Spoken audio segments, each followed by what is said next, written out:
All right, Nick, let's talk about the Cincinnati Bengals. There's been a lot of movement, a lot of people, linked to the Bengals this offseason. Is this person going to be traded? Is T. Higgins moving? Are they going to do this? Are they going to do that? That's a lot of what ifs. And finally, there is a solid, concrete move made for the Bengals. I think is a really solid one moving forward, getting that cap space higher. I think it's a really smart move for the Bengals. But before we get into this, I'm Andrew, and this is Saturday Morning Inspection.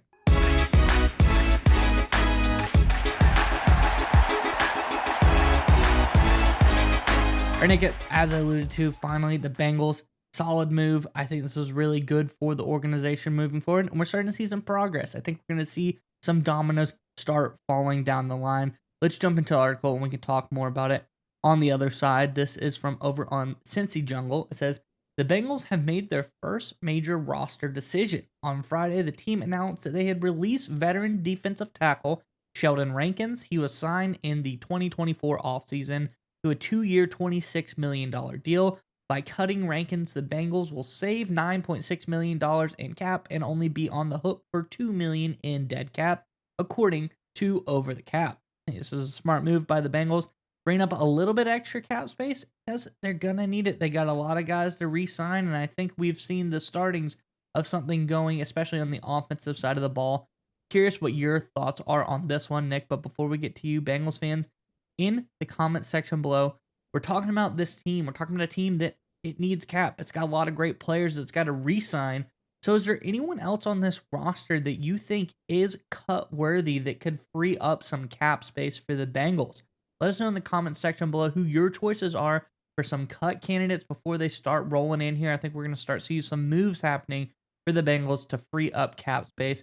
Let us know your thoughts in the comment section below. But nonetheless, Nick, what do you think about this latest for the Bengals? Well, first and foremost, to answer your question, I think it starts with C and ends with Appa, right? I think Alex, he's gone, right? I think everyone understands they're going to cut him. But talking about Rankins specifically here, I think this is one of the more underrated moves the Bengals have made in a little bit of long time. And let me explain why. So obviously they had BJ Reader, last season or the season prior. He'd been on the team for a long time, really good player. He leaves. So they try and replace Reader's production primarily with Sheldon Rankins. So they sign Sheldon Rankins and bring him in, right? They invested a lot, Rankins. And for whatever reason, we know the illness thing that was kind of weird. It wasn't disclosed. Hope Rankins is okay. Hope it's nothing serious. Hope there's nothing really bad underlying there. We really obviously don't want any of that. But the reality was he wasn't performing. He wasn't available to anything remotely close to the dollars he was being paid. But we've seen the Bengals in years past and honestly in decades past stick with these kind of investments too long. Because if they cut him, right, as they obviously did, now they opened up another need. Now they got to find another interior defensive lineman. And we've seen the Bengals, whether it's, the Browns, whether it's, Tobin, Blackburn, whoever you want to blame here, they're so hesitant to cut somebody loose and open up another need, to open up another thing they have to do, more money to spend, if you will. But here, the Bengals, their leadership finally recognized that the smart business decision is to cut a player, move on, and now have to spend more money to replace him.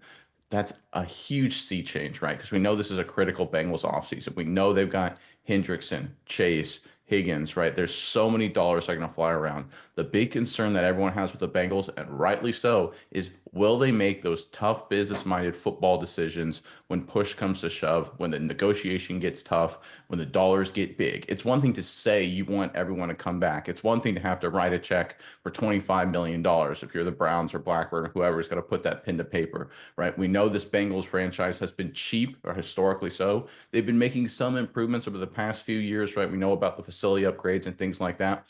But this is the first move, I think, in a long time where the Bengals made a great football move that opened them up to spend more money with a business cap-minded approach. That's a huge difference of what we've seen in the past. I think this is a great sign for the future of the Bengals.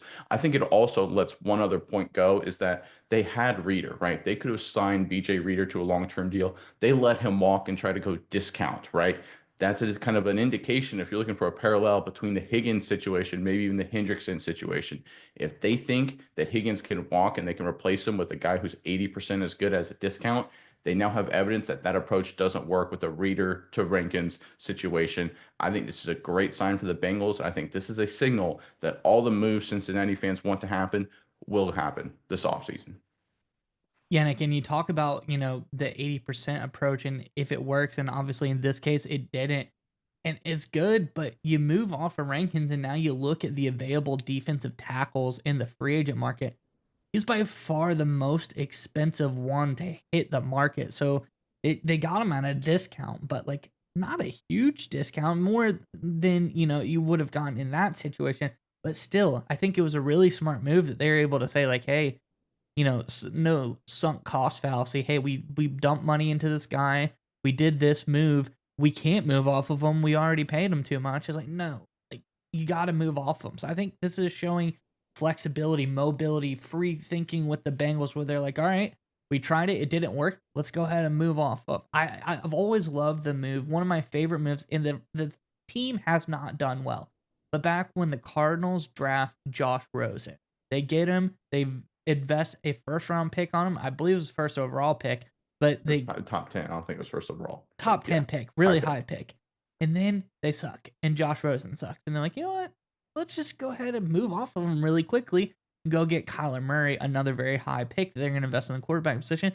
And Kyler Murray's not, taking this team to the playoffs every year, but he's at least a lot better than Josh Rosen was. So I love moves like that where teams, they make something and then really quickly afterwards, they're able to say to themselves, hey, we didn't make the right move here.